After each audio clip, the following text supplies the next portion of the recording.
Dinesh Gangasani. Welcome to my channel think about this. ఇక కొద్ది రోజుల్లో పిల్లలు పెద్దలు ఎంతో ఆనంద ఉత్సవాలతో జరుపుకునే ఒక పండుగ రాబోతుందండి. పిల్లలైతే ఈ పండుగ గురించి ఎంతలా ఎదురు చూస్తుంటారంటే అసలు మన చెప్పు చేతిలో కూడా ఉండరండి. ఈ పండుగ వచ్చిందంటే అసలు ఈ పండుగ ఎప్పుడు వస్తుందా అని సంవత్సరంలో ఈ పండుగ కోసం ఎదురు చూస్తుంటారు. మరి ఆ పండుగ ఏంటిది అనేది మీకు ఈ పాటికి అర్థమై ఉంటుంది. అదేనండి వినాయక చవితి. మనము ముఖ్యంగా హిందువులము ఏ పనిని ప్రారంభించినా ఫస్ట్ ఆ గణనాథునికి మొక్కి ఆ గణనాథుని ప్రార్థించే మనం ఏ పనైనా మొదలు పెడుతుంటామండి.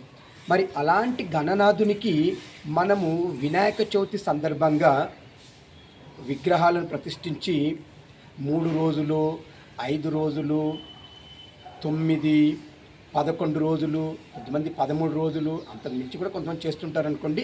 ఇలా పూజలు చేసి వినాయకుడిని నిమజ్జనం చేస్తుంటామండి. మరి ఈ వినాయక చవితి సందర్భంగా ఇక్కడ నేను భక్తులకి కొన్ని సూచనలు చేయాలనుకుంటున్నాను. ఏం సూచనలు అనుకుంటున్నారా?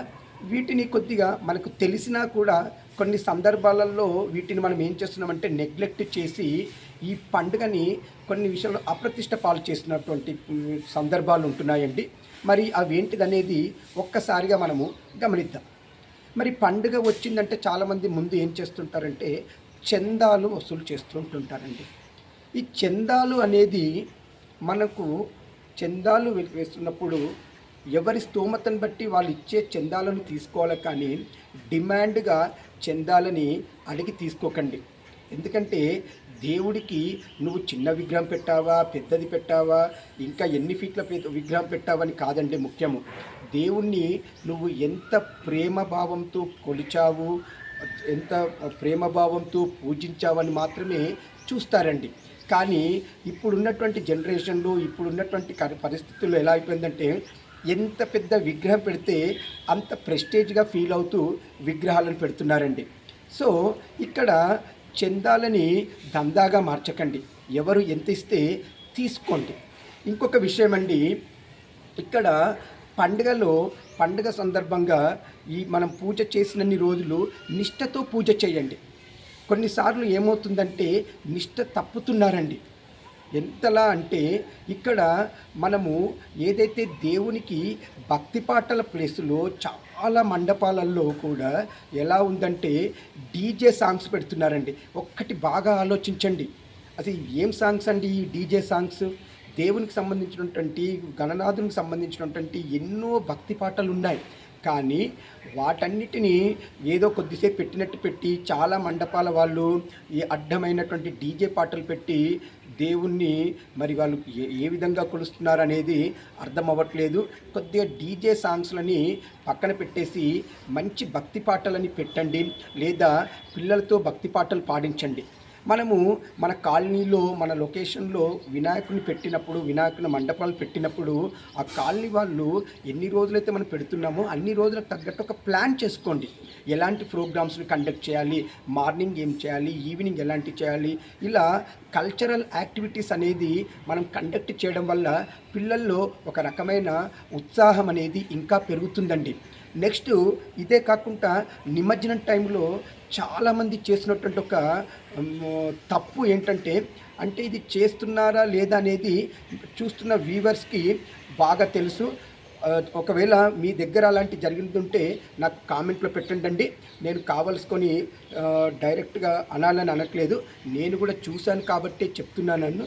ఏంటంటే నిమజ్జనం వేళ కొంతమంది, అందరు అనట్లేదండి, కొంతమంది పిచ్చి పిచ్చి నృత్యాలతో అడ్డమైన పాటలు పెట్టి అదేదో పెళ్లి ఫంక్షన్లను ఏదో ఫంక్షన్లో బరాతులు తీసినట్టు అడ్డమైన పాటలతో డ్యాన్సులు నృత్యాలు చేస్తూ, ఇంకా ఇందులో ఇంకా చెప్పాలి అంటే బాధ కలిగే విషయం ఏంటంటే తాగుతూ కూడా డ్యాన్స్ చేసినటువంటి సందర్భాలు కూడా ఉన్నాయండి.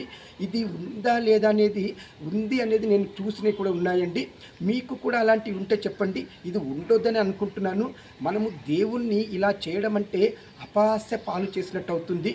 సో మనము దేవుణ్ణి 3 రోజులు పెట్టినా, 5 రోజులు పూజించినా, 9 రోజులు, 11 రోజుల, 13, 15 మీరు ఎన్ని రోజులు పూజించినా భక్తి శ్రద్ధలతో దేవుణ్ణి పూజించండి.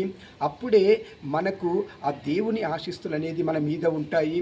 సో ప్రతి వాళ్ళు ఇది ఆచరిస్తారనే నేను అనుకుంటున్నానండి. దేవుణ్ణి పూజిద్దాం. ఇంకా ఒకటండి, ఇంకొక ముఖ్యమైన పాయింట్ చెప్పడం మర్చిపోయాను. ఈ ప్లాస్టర్ ఆఫ్ ప్యారిస్తో తయారు చేసినవి కాకుండా ముఖ్యంగా మట్టి వినాయకులని పెట్టడం అనేది చాలా చాలా ముఖ్యమండి. ఈ మట్టి వినాయకులను పెట్టడం వల్ల పర్యావరణాన్ని కూడా మీరు కాపాడిన వాళ్ళు అవుతారు. కొద్దిగా ఒక్కసారి ఆలోచించండి. మట్టి వినాయకుల వైపు మనము మనం మార్పును తీసుకొద్దాం. అందరం మట్టి విగ్రహాలను పెడదామండి. ఈ ప్లాస్టర్ ఆఫ్ ప్యారిస్ని తగ్గిద్దాం. ఇది పర్యావరణాన్ని ఎంతో హాని చేస్తుందండి. ఇలా మట్టి విగ్రహాలను నీళ్ళల్లో నిమజ్జనం చేయడం వల్ల కూడా మనకి ఎలాంటి హాని జరగదండి. కానీ ఈ ప్లాస్టర్ ఆఫ్ ప్యారిస్ని వాడడం వల్ల, వీటిని నీళ్ళల్లో కలపడం వల్ల నీళ్లు కూడా కలుషితం అవుతున్నాయి. సో దీని గురించి కూడా ఒక్కసారి ఆలోచించండి. ఇంకా సౌండ్ పొల్యూషన్ కూడా కాస్త తగ్గించండి. ఎంత పెద్ద పెద్ద సౌండ్ పెట్టేస్తే అంత పెద్ద భక్తి ఉన్నట్టు కాదండి. సో ఇక్కడ మంచిగా పూజలు చేయండి, అన్నదానాలు చేసుకోండి, భక్తులని మండపం దగ్గరికి వచ్చేలా చూసుకోండి, దేవుణ్ణి మంచిగా ప్రార్థించండి, దేవుని ఆశీస్సులు పొందండి. అందరం ఇదే కోరుకుంటామండి. ఇప్పుడు వచ్చే వినాయక చవితికి నేను ఏదైతే చెప్పానో దాన్ని అందరూ ఫాలో అవుతారనుకుంటాను, తూచా తప్పకుండా. ఇంకా మీకు ఇలాంటి ఎన్నో విషయాలతో మంచి మంచి వీడియోలని నేను మీకు అందిస్తుంటానండి. ఇంకా నా వీడియోలని చూడని వాళ్ళు ఉంటే చూడండి. ముందుగా నా వీడియోలని చూడాలనుకుంటే నా ఛానల్ని సబ్స్క్రైబ్ చేసుకోండి, గంట బటన్ ప్రెస్ చేయండి, మీకు నోటిఫికేషన్స్ వస్తుంటాయి. ఇంకా నా అనుకున్న వాళ్ళు కూడా ఇంకా చాలామంది చేసుకోలేదండి. నాకు చాలా బాధవుతున్న విషయం అదొక్కటే. ఆ వినాయకుని అనుగ్రహంతో నన్ను ఒక్కటే కోరుకుంటున్నాను. ఈ వినాయక చవితి వచ్చే వరకు, వినాయక చవితి సందర్భంగా ఆ టైం వరకు వినాయకుని ఆశీస్సులతో నా సబ్స్క్రైబర్సు వేలల్లో వెళ్ళాలని, ఆ వినాయకుని ఆశీస్సులు నా మీద ఉండాలని ఆ వినాయకుని కూడా కోరుకుంటున్నాను. వినాయక ఓపొజ్జ గణపయ్య, నీ ఆశీస్సులు నా మీద ఉండాలని నేను కోరుకుంటున్నాను. గణపయ్య, నాకు నీ వినాయక చవితి వచ్చే వరకే కొన్ని వేలల్లో నాకు సబ్స్క్రైబర్స్ వచ్చేలా చూడు స్వామి. నువ్వు చూస్తావని నాకు నమ్మకం ఉంది. ఇంకా నా ఛానల్ సబ్స్క్రైబ్ చేసుకోకపోతే చేసుకునే వాళ్ళు చేసుకోండి. ఆ వినాయకుని ఆశీస్సులను పొందండి. ఇట్లు మీ దినేష్ గంగసాని.